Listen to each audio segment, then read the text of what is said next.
لوگ کہتے ہیں کہ الو آ گیا، اور جہاں الو ہوتا ہے وہاں اجاڑ ہوتا ہے. یہ بربادی کی علامت ہے. الو استعارہ بنا لیا بربادی کا، اور یہ ہمارا خود ساختہ ایک تصور ہے کہ جس جگہ پہ الو بولیں، الو بیٹھیں تو وہاں بربادی آ جاتی ہے.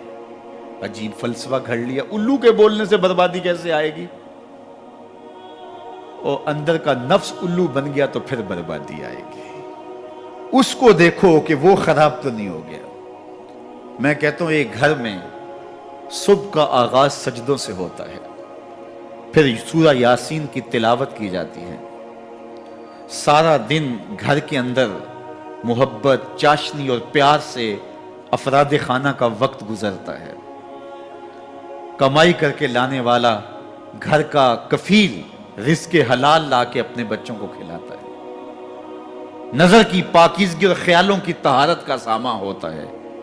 شام کو سورہ واقعہ پڑھی جاتی ہے، سونے سے قبل سورہ ملک کی تلاوت ہوتی ہے.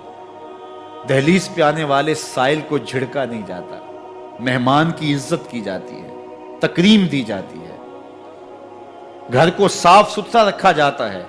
قرآن کی تلاوت کی مہک پھیلی ہوتی ہے گھر میں.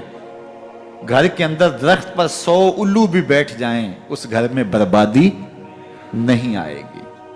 اور ایک گھر میں اللہ کے حکموں کو توڑا جاتا ہے. افراد خانہ ایک دوسرے کو گالم گلوچ کرتے ہیں.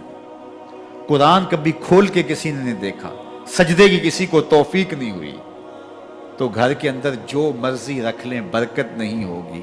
میاں یہ تو تمہارے اعمال کا نتیجہ تھا، لیکن تم نے لگا دیا الو کے کھاتے کہ الو بیٹھ گیا، یہ سب کچھ بربادی ہوئی. تم نے وعدے توڑے، تم نے لوگوں کو 2 نمبر مال دیا، اس لیے تمہاری فیکٹری برباد ہوئی، اس لیے تمہاری دکان نہیں چل رہی. کہ تم کہتے کچھ ہو دیتے کچھ ہو. ایک مرتبہ جو دھوکہ کھاتا ہے وہ دوبارہ تمہاری دکان پہ نہیں آتا. یہ الو کا کام نہیں ہے، یہ تمہارے نفس کے الو کا کام ہے. لیکن تم نے الو پہ مڑ کے کسی منحوسہ، یہ فلاں منحوسہ ہماری دکان پہ آئی صبح، آج سارا دن گاہک ہی نہیں آیا. کیا فلسفہ تم نے تراشا؟ تو فرمایا ولا ہامہ، الو بھی کوئی چیز نہیں، ولا سفرا، اور نہ ہی سفر کا مہینہ کوئی چیز ہے کہ آپ سفر کے مہینے کے نام لگا کر کے کسی چیز کا انکار کر دیں. یہ اللہ کی طرف سے ہے جو تمہیں نصیب ہوتا ہے. وَإِن يَمْسَسْكَ اللَّهُ بِضُرٍّ فَلَا كَاشِفَ لَهُ إِلَّا هُوَ. اللہ تعالیٰ تمہیں کوئی نقصان پہنچانا چاہے تو کوئی اس نقصان کو دور نہیں کر سکتا سوائے اللہ. اور اگر اللہ تمہیں کوئی بھلائی دینا چاہے، تمہیں بہتری عطا کرنا چاہے، فَلَا رَادَّ لِفَضْلِهِ، اللہ کے فضل کو کوئی واپس بھی نہیں کر سکتا، لٹا بھی نہیں سکتا. اللہ کے فضل کو کوئی ٹال بھی نہیں سکتا.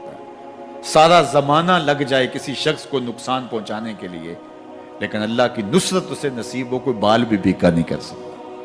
سارا زمانہ کسی کو فائدہ دینے میں لگا رہے، لیکن اللہ نہ چاہے تو ایک ذرے کا فائدہ بھی نہیں پہنچا سکتے. ایسا ہوتا ہے نا کہ مریض بہت دولت مند ہے اور اعلیٰ سے اعلیٰ علاج گاہ میں اس کو پہنچا دیا گیا. ہر وقت 5-6 ڈاکٹر اوپر کھڑے ہیں، ایک ایک سانس کو کنٹرول کرنے کی کوشش کرتے ہیں. کئی مشینوں کے اندر ایک ایک چیز کا ہر وقت ٹیسٹ ہو رہا ہے، لیکن موت آئی تو سارے ڈاکٹر ایک سانس کی بھیک بھی نہیں دے سکتے. اور دوسرا بیمار پڑا ہے، ہاسپٹل والوں نے بھی جواب دے دیا، اس غریب کو کسی پرواہ نہیں کی ہے، اس کو باہر جھاڑے میں پھینک دیا. میرا مالک شفا دینا چاہے تو اسے عطا کر دے. شفا اللہ کے پاس ہے، موت اللہ کے پاس ہے، زندگی اللہ کے پاس ہے، خیر اللہ کے پاس ہے. وہ جس کو جو چاہے عطا کرے. اپنے عقیدوں کو مضبوط کرو، اللہ پر توکل کرو، اللہ پر بھروسہ کرو. وہ چاہے تو ہوتا ہے، وہ نہ چاہے تو کچھ نہیں ہوتا.